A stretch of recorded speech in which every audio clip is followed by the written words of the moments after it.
Yeah, Really. sweet Lola. From one dog lover to another, yes. Mike Harrell of Harrell Automotive is joining us now. We were talking these little tiny dogs. You got the big ones. The big ones. They're not little. No.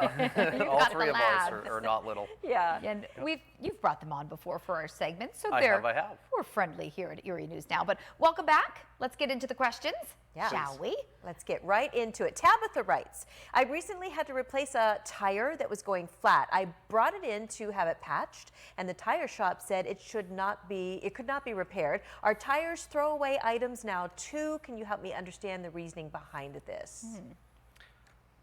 I like what you did there. It does say could, but should is really the operative word here. There are a lot of tires that can be patched, but should not be patched because it makes them unsafe. It all depends on the size of the puncture and the location of the puncture. There are parts of the tire that are structural to the tire, and if we pierce or puncture that at all with either the object that made the hole or our tooling to make another hole so we can put the patch and plug in, it can compromise the safety or integrity of that tire. And we don't want to have anything unsafe, especially with something as important as tires. Yeah.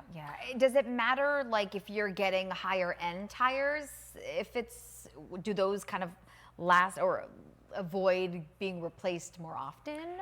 Or it just all depends on where it's punctured and exactly. With Tabitha's question, so a higher end tire, they typically will, you get what you pay for. So if you buy the cheapest tire, they don't last as long as, say, a better branded tire that's made of better rubber construction. But what we're talking about here is the location of the puncture, and we really can't control that. It is what it is. Yeah. Okay. And then she referenced that our tires throwaway. Is she worried about what she has to do with the tire afterward? Because it would be kept at the garage, correct, if they replace tires, right? When we replace tires, we do dispose of them. I took that as just like most other items in our life today. They just seem to be don't last not long repairable, like our refrigerator at home. You can't call it a fridge repairman anymore. It's just, let's replace that thing. Okay. Let's get to our second. On to Jerry. He says, I replaced my wiper blades just after Christmas.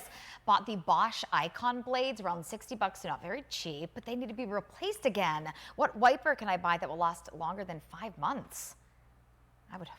Well, Jerry, that may not be so much to do with the wiper, but we look at the condition the vehicle's stored in. If it's stored under a tree with lots of pollen or leaves, we can damage the rubber on the blade. It's very thin, and it has to adhere to that window perfectly to be able to smooth that water off of the glass. So if there's anything underneath it, like leaves or pollen or any kind of debris, it can diminish the life of that blade. You can clean your wiper blades, though, with a little bit of rubbing alcohol and a cloth. And if you take it on the very bottom part of the wiper blade, if you lift it up and just grab both sides of the small part of the blade and run that cloth through it, sometimes you can clean them up a little bit, but boy, they're just not made the way they used to. And I also think we have more things at work towards those blades going bad today. The sun's hot. We have ice that builds up on them in the wintertime that can bend that blade and not allow it to hit that windshield properly. So 6 to 9 months is usually about what we see today in for a set of wiper blades. But try a good cleaning first and see if you can make it last a little bit longer. I would. Yeah. Mike, thanks for coming in. It's great to see you. Thans for having me. All right. Questions, go to askityoughtoknow.com. We'll be right back.